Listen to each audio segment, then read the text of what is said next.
I've always thought of myself as someone who blends into the background, not because I'm dull or timid, but because quiet has always felt safer than noise.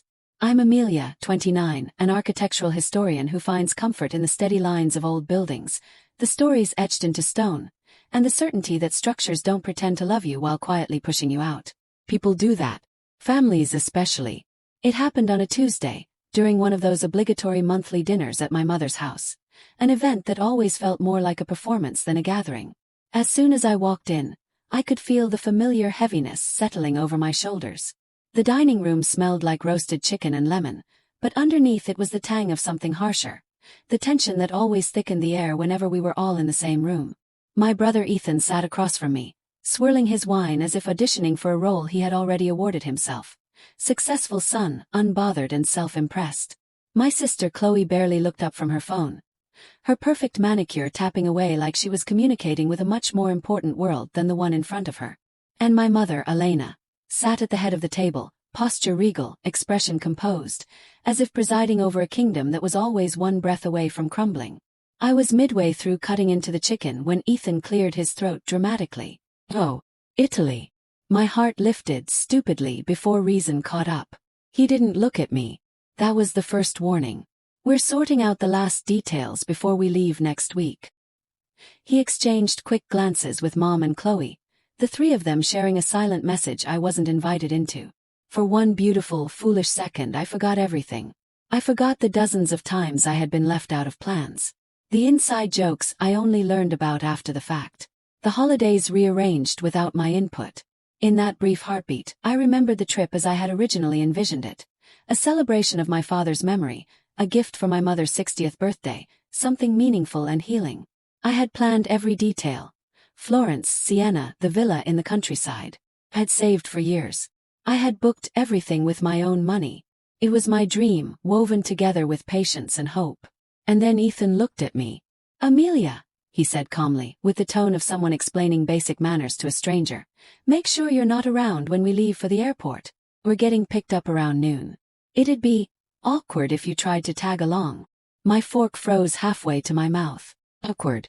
Chloe finally lifted her eyes from her screen, blinking with a kind of bored disinterest, as if watching someone else's misfortune play out mildly amused her.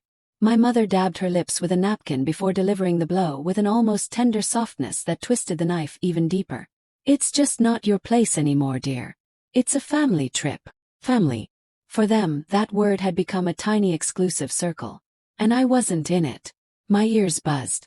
I tried to speak, but the words refused to come. I just stared at them. Three people who shared my blood, my history, my grief, and realized they had drawn a boundary that didn't include me at all. In that moment I felt myself detaching. A strange calm washed over me, cold and steady. They expected me to cry or beg or cause a scene. They wanted a reaction they could dismiss later as oversensitivity. I refused to give it to them. I smiled, a small, serene, unsettling smile, and lifted my wine glass. "Understood," I said quietly. They blinked, uncertain. My calmness unnerved them. And for the first time in a long while, I felt a spark of something I hadn't recognized in myself for years. Strength. But even I didn't know then just how far that strength would carry me.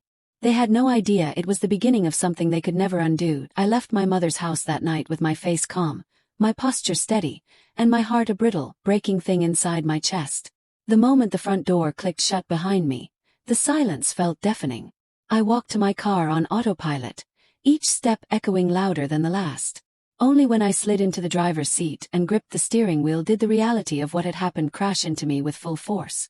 My family, my own family, had uninvited me from the trip I created, I planned and I paid for.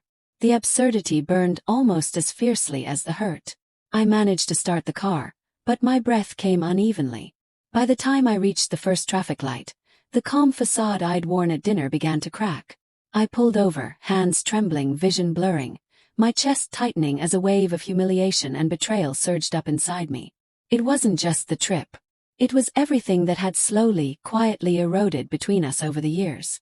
I had been telling myself the same story for far too long, that they loved me, that I was valued, that I mattered. But I wasn't a daughter or a sister to them. I was a placeholder. Convenience. Someone who filled emotional gaps or practical needs until they no longer required me. It had begun the second my father died. He had been my anchor, the one who genuinely saw me. And when he got sick, everyone assumed without discussion that I would care for him.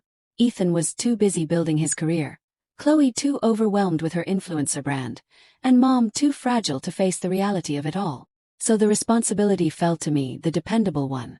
Quiet one. The one least likely to protest. I moved back home. Paused my research. I spent my days monitoring medications and my nights reading to him. I held his hand through the worst nights, memorizing the rhythm of his breathing in the dark. And after he passed, they seemed relieved to let everything return to normal. A normal I no longer fit into. Started small. A family outing planned and executed without me. A forgotten invitation to a holiday gathering. A group photo posted online with the caption "Family Time." My absence ignored completely. Then bigger things. That first Christmas without Dad. I still feel a tightness in my throat when I think about it. I had suggested recreating his favorite traditions. The brandy-soaked fruitcake, the black and white films, the cozy evening he used to cherish. Mom agreed or pretended to. I arrived at her house with my arms full of ingredients and found her and my siblings standing at the door, suitcases in hand, smiling like they hadn't gutted me. They left for a ski resort minutes later. "Oh dear," we called, Mom had insisted. But my phone had been silent. Completely silent. On my 27th birthday, they spent the entire day at the museum exhibit I had been eagerly waiting to see for months, without me. They showed up to brunch smiling like what they'd done was normal, handing me a generic gift card as if that made up for pretending my interests didn't exist.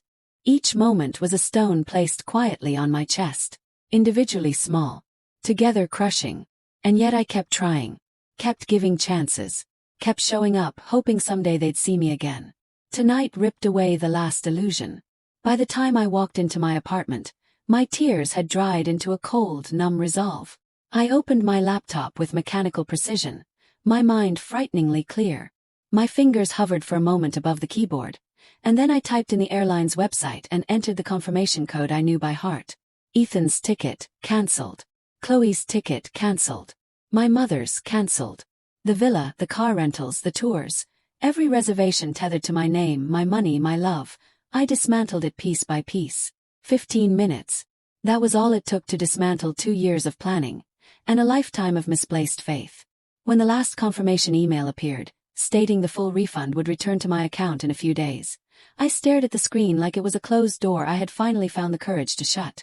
Not slam. Not lock, just shut. Toughly. Decisively. As if I were sealing a tomb. But canceling the trip wasn't the end. It was only the first strike, and none of them had any idea what was coming next. The hours after I canceled the trip felt strangely hollow, like walking through a house after all the furniture has been removed. My apartment was quiet. Not the peaceful kind of quiet I usually enjoyed, but a dense, echoing silence that made my heartbeat sound too loud. I closed my laptop and stood there, staring at nothing, letting the truth settle into my bones. They had erased me, and I had finally responded in a language they could understand. Finance, control, consequences. For years I had been the reliable one, the fixer, the planner. The quiet glue that held the uneven pieces together. Now I was the one who had yanked myself out of the equation, and their world, built on convenience and entitlement, would crack without that silent support. Still, the cancellation didn't feel triumphant. Not yet. It felt like the first breath after nearly drowning. I walked to the window and stared at the shadowy streets below. My father's absence wrapped around me like a cold breeze. He would have hated how things turned out, how the bond between us shattered like thin glass after he died. I wondered for a moment what he would say if he were standing there beside me. Then something shifted in me. Clarity. I opened my laptop again, not to undo what I'd done but to complete it. I created a new folder and began forwarding every confirmation email, every financial receipt, every booking detail. I wasn't doing it out of spite. I wanted proof, documentation, closure.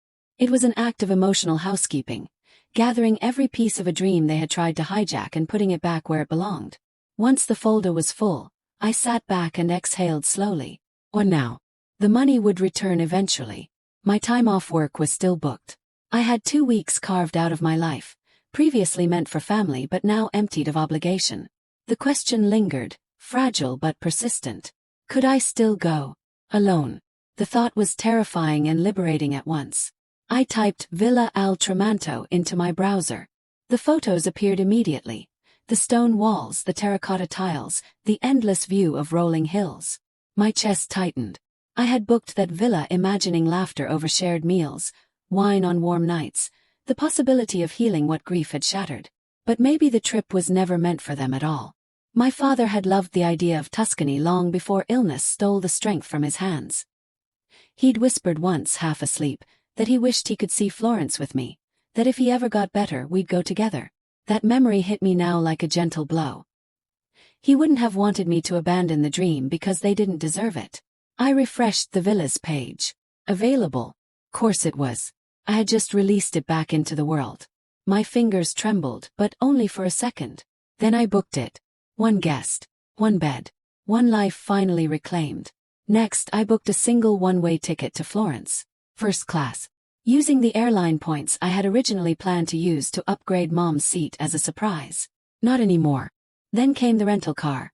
A small Alfa Romeo, sleek and quick, perfect for winding Italian roads. Something my father would have laughed approvingly at. By the time the clock hit 2 a.m., my entire trip had been rebuilt, not as a family vacation, but as a pilgrimage for one. A journey not to mend broken relationships, but to find myself in the spaces they had hollowed out.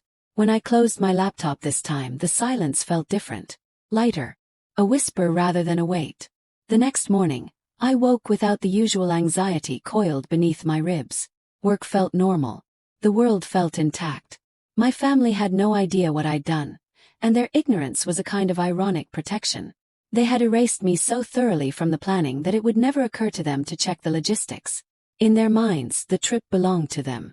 The days inched closer to their departure, and an odd calm settled over me. I answered work emails. I made tea in the evenings. I ignored the slight tremor in my hands whenever my phone buzzed. Every message turned out to be ordinary. Not a single one from my family asking about tickets or confirmations. Their arrogance insulated me better than any secret could. On Friday evening, the night before their flight, there was a knock on my door. For a split second my stomach dropped. Had they found out? I looked through the peephole. Ethan, holding a wilted orchid. A peace offering. Cheap, meaningless, and deeply symbolic of how they saw me. That knock changed everything. Because what he said next would confirm just how little they truly understood me. And just how far I was willing to go to finally break free. Ethan didn't knock like someone seeking forgiveness. He knocked like someone returning a borrowed item. Short, impatient, transactional. When I opened the door, he stood there holding a drooping orchid in a plastic pot, the kind you grab last minute at a grocery store when guilt nudges you but sincerity doesn't. "Mom felt bad," he said flatly, pushing the plant into my hands without looking me in the eyes. "She said you seemed upset the other night." The phrasing stung more than the memory. You seemed upset. As if my pain were a minor inconvenience, a technical glitch, a brief flicker of unwelcome emotion. I stared at the orchid. One leaf was yellowing. The soil was dry. It didn't take an expert to see it was nearly dead. How appropriate. "Thanks," I said, my voice as blank as the gesture deserved. Ethan shifted uncomfortably. His eyes flicking to the side as if this moment was something he needed to endure quickly and efficiently. He wasn't here because he cared. He was here to check off a box. To avoid being the bad guy. To do the bare minimum and call it effort. He cleared his throat. "Look, Amelia. Don't make this into a whole thing, okay? It's just a trip.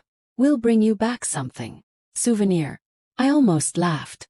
Not the warm kind of laugh people share around happy tables, but a sharp, astonished sound at how deeply he misunderstood what he had taken from me. A leather bookmark. A miniature leaning tower. A trinket to soothe the wound. "No need," I said softly. He took my calm as acceptance, the same way he always had. In his eyes I was predictable.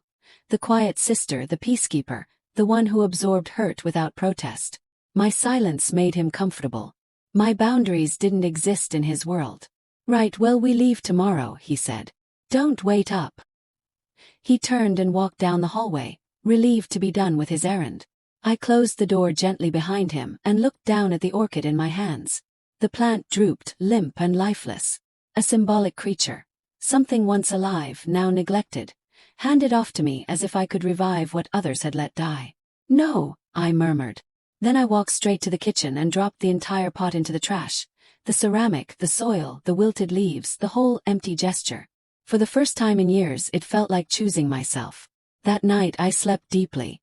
Not because I was at peace with everything, but because I had finally stopped trying to earn a place that didn't exist. The next morning, while they were likely bustling around packing, getting dressed, and playing happy family in group selfies, I made coffee and sat by the window watching the sunlight ripple across my apartment floor. I hadn't felt this grounded in a very long time. My phone lay on the counter face down. Every time it buzzed, a flicker of adrenaline ran through me, but each notification turned out to be harmless. Work, news, random alerts. Not them.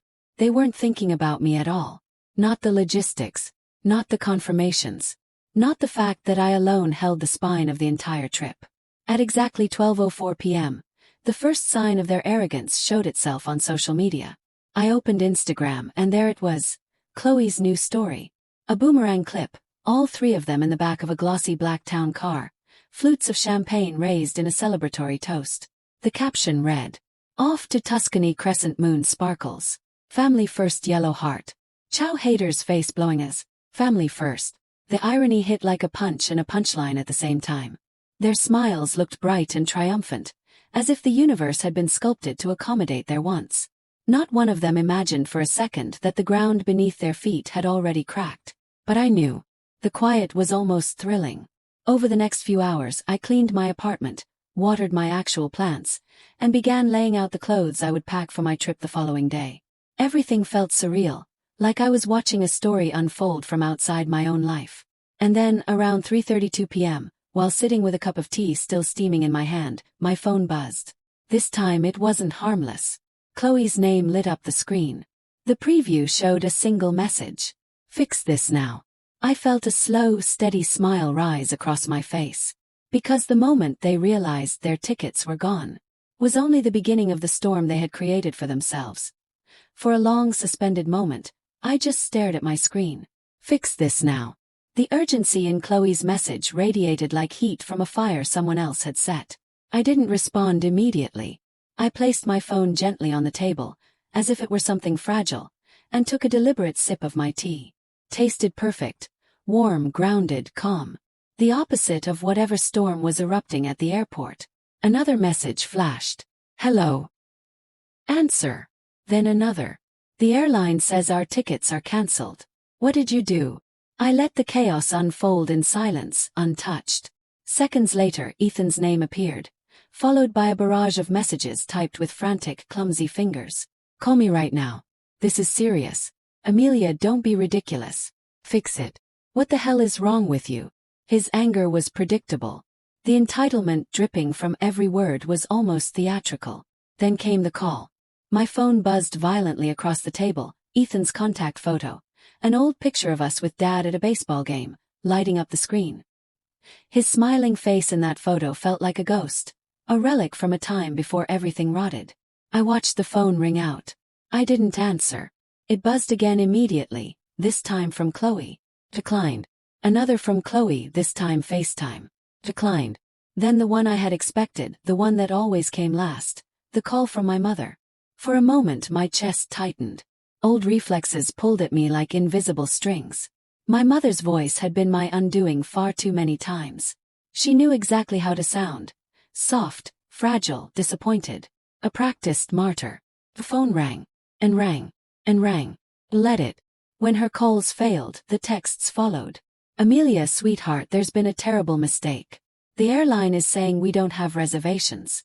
Please call me so I can sort this out. You're the only one with the information. Please." I read each message without absorbing the guilt she wove into every line. Then came the final blow she always used when she wanted control. "Your father would be ashamed of you." That one should have pierced me. It used to. She wielded his memory like a weapon, a way to cut me back into place. But this time it didn't land. Because for the first time since he died, I realized something with absolute clarity. My father would have never allowed them to treat me this way. He wouldn't be ashamed of me. He would be ashamed of them. The phone was still buzzing with notifications, the digital equivalent of fists pounding on a locked door. I reached for it calmly and slid my finger down from the top of the screen. "Do not disturb," and silence fell instantly. a silence they no longer had access to.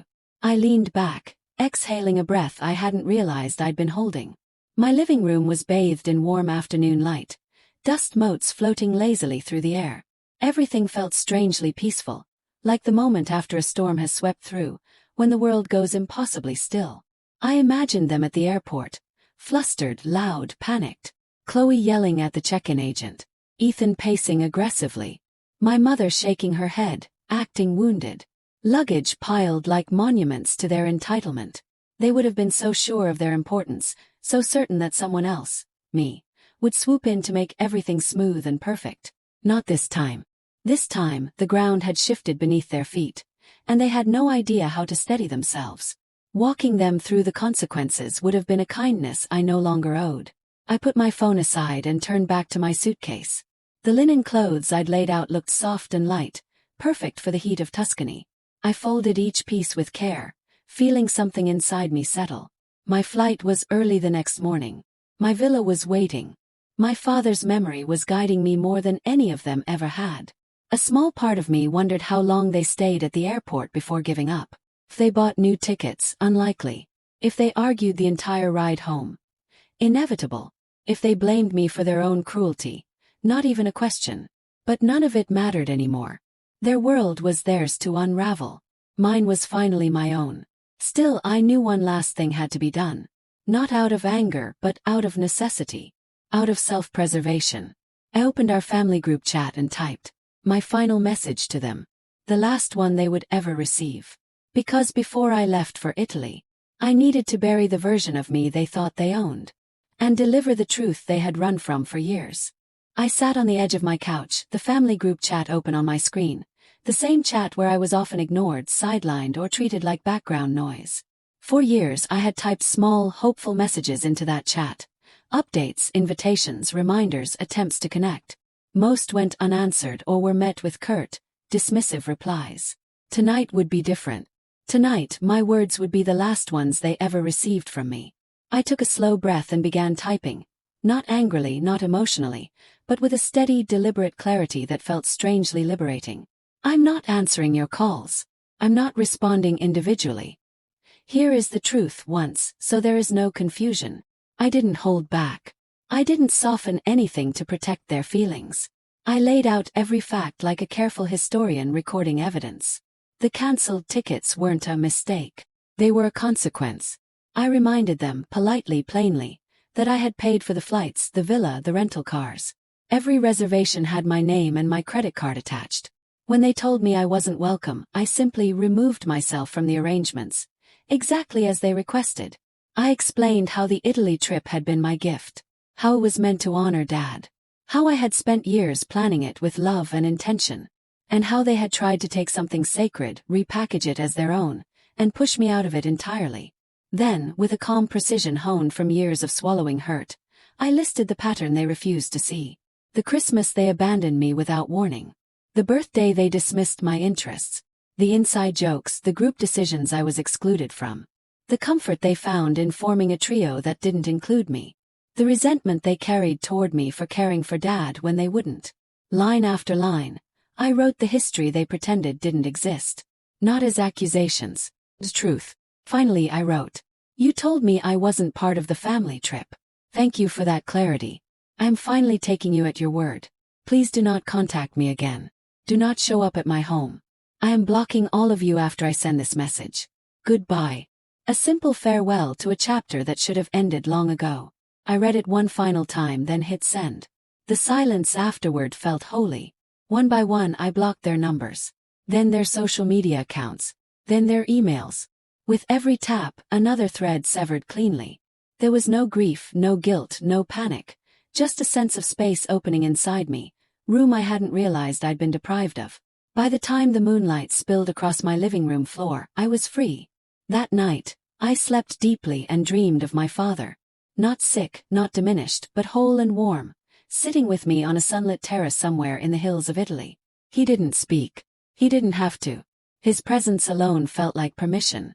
When I woke the next morning, the world felt different. Lighter, clearer, sharper. I showered, dressed, zipped my suitcase, and headed for the airport before the sky fully brightened. The drive was calm. No frantic calls to answer, no emotional traps to navigate, no weight dragging behind me. Just me. Just my life. Just a future I was finally choosing for myself. The flight to Florence was smooth and quiet. I watched clouds drift like pale mountains beneath the plane and let the hours soften the final remnants of the past. When the cabin lights dimmed, I closed my eyes and imagined my father beside me, smiling, proud. When I stepped out of the airport and breathed the warm Tuscan air, something in my chest unlocked. Driving through the countryside felt like entering a painting. Golden hills rolling toward distant villages, cypress trees standing tall and solemn like guardians of secrets older than memory. When I reached Villa al Tramonto, the owner greeted me with a smile that felt like a welcome, not an apology or expectation. The villa was beautiful, peaceful. For the first few days I did almost nothing. Slept, swam. I read. I let the silence settle into me like sunlight. And slowly, gently, grief untangled itself from my heart and made room for something new.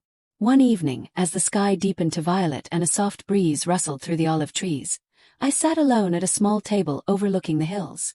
A glass of Chianti in hand, I raised it toward the horizon. "To Dad," I whispered. "And to finding my own place." The words floated into the warm air, carried away by a wind that smelled of rosemary and earth and freedom. For the first time in years I felt whole. And so now I ask you, the person listening to my story, how many times have you stayed where you were never seen? And what would your life look like if you finally walked away? Sometimes the most powerful thing you can do is cancel the ticket and choose yourself instead. Because every ending is really a doorway. And mine opened into a life I never realized I deserved.